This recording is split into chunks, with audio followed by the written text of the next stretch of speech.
महत्वपूर्ण बात यह है कि सम्राट अशोक बिहार की धरती के पुत्र थे। बिहार से जुड़े हुए प्रतीकों के प्रति ऐसा लगता है कि कांग्रेस और उसके सहयोगी दलों ने कोई ठेका ऐसा ले रखा है उन्हें अपमानित करने का, कि भारत की पहचान के प्रतीक, भारत के सम्मान के प्रतीक, भारत के इस निशान पर हुए ऐसे आक्रमण के बचाव का जो प्रयास हुआ है, इस पर आपको देश से माफी मांगनी है। जम्मू कश्मीर में इंडी गठबंधन की सरकार के मुखिया और मुख्यमंत्री उमर अब्दुल्ला जी द्वारा जिस प्रकार से भारत के राजकीय चिन्ह अशोक स्तंभ के बारे में अवमाननापूर्ण बात कही गई है, ये इंडी गठबंधन और कांग्रेस के सहयोगी दलों में भारत की पहचान, भारत के सम्मान के प्रति किस प्रकार के हिकारत का भाव है, उसको यह दर्शाती है। अगर उमर अब्दुल्ला जी को लगता है कि वहां पर यह नहीं होना चाहिए, तो यह कहीं ना कहीं मैं उनसे पूछना चाहता हूं कि जिस ढंग से इसका अपमान किया गया उसके बारे में तो कुछ बोलना चाहिए। और हजरत बल की मस्जिद मुस्लिम समाज की भारत में सबसे मुकद्दस मस्जिद में से एक है, जहां पर या यूं कहूं सबसे मुकद्दस मस्जिद मानी जाती है, क्योंकि वहां पर यह मान्यता है कि पैगंबर हजरत मोहम्मद साहब का मुई मुकद्दस बाल रखा हुआ है। मगर इसका अपमान उस दिन नजर नहीं आया था जब अक्टूबर 1993 में आतंकवादियों ने कब्जा कर लिया था, तब किसी के दिल में यह बात नहीं आई थी। और आज उमर अब्दुल्ला जी जो इंडी गठबंधन सरकार के नेता हैं जम्मू कश्मीर में, वह यह बात बोल रहे हैं। अशोक का स्तंभ भारत का राजकीय चिन्ह है। यह सम्राट अशोक के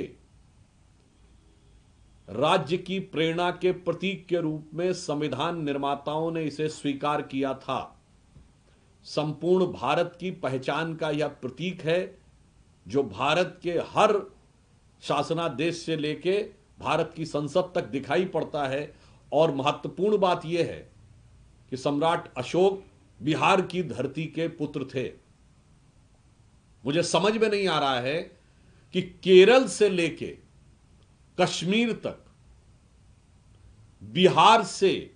जुड़े हुए प्रतीकों के प्रति ऐसा लगता है कि कांग्रेस और उसके सहयोगी दलों ने कोई ठेका ऐसा ले रखा है उन्हें अपमानित करने का। मैं तेजस्वी यादव जी और राहुल गांधी जी से, इन दोनों से साफ पूछना चाहता हूं कि देश की पहचान के प्रतीक के ऊपर यह हमला, उस पर आपकी चुप्पी, और फिर आपके नेता का उसके प्रति यह बयान, उस पर आपकी चुप्पी बहुत गहरे और गंभीर सवाल खड़े कर रही है। या फिर मैं यह पूछना चाहता हूं राहुल गांधी जी से और तेजस्वी यादव जी से कि तेजस्वी जी तो पटना की उस रैली में थे जो इमारत शरिया ने बुलाई थी, जिसमें उन्होंने यह कहा था कि उनके लिए देश का संविधान बाद में है और उनकी पहचान पहले है।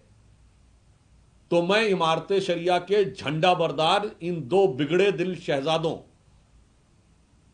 राहुल गांधी जी और तेजस्वी यादव से पूछना चाहता हूं कि क्या उस पर आपने अमल करना इतनी जल्दी शुरू कर दिया? और बिहार की धरती से जुड़े हुए प्रतीकों, भारत के महान राजाओं में से एक सम्राट अशोक जो बिहार की धरती के पुत्र थे, उनके प्रतीक और भारत के व राजकीय चिन्ह के प्रतीक जो बाबा साहब अंबेडकर के संविधान के ऊपर भी अंकित है, उसके प्रति ऐसे विचार एक बार फिर ये साफ दर्शाते हैं कि ये संविधान को ताक में रख के, संविधान को जेब में रखकर अपनी सियासत को संविधान से ऊपर रखना चाहते हैं और बिहार की धरती से जुड़े प्रतीकों के अपमान करने में कोई कोर्स कसर नहीं उठा रखते हैं। इसलिए हम इन दोनों नेताओं से साफ साफ और इंडी गठबंधन के सारे दलों से साफ और स्पष्ट जवाब चाहते हैं कि भारत की पहचान के प्रतीक, भारत के सम्मान के प्रतीक, भारत के इस निशान पर हुए ऐसे आक्रमण के बचाव का जो प्रयास हुआ है, इस पर आपको देश से माफी मांगनी चाहिए। यदि कांग्रेस पार्टी और इंडी गठबंधन के दल ये सोचते हैं कि वो इस मुद्दे के ऊपर तटस्थ रहेंगे, चुप रहेंगे, तो भारत की जागरूक जनता भली बात ही समझती है और बिहार की राजनीतिक दृष्टि से अत्यंत सक्रिय जनता इस बात को बहुत पैनी नजर से देख रही है। याद रखना चाहिए कि जब भारत के निशान के सम्मान की बात होगी तो उसमें या तो आप इस तरफ हैं या उस तरफ हैं,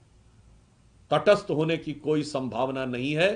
तो मैं रामधारी सिंह दिनकर जी की इस पंक्ति से उनको आगाह करना चाहता हूं कि समर शेष है नहीं पाप का,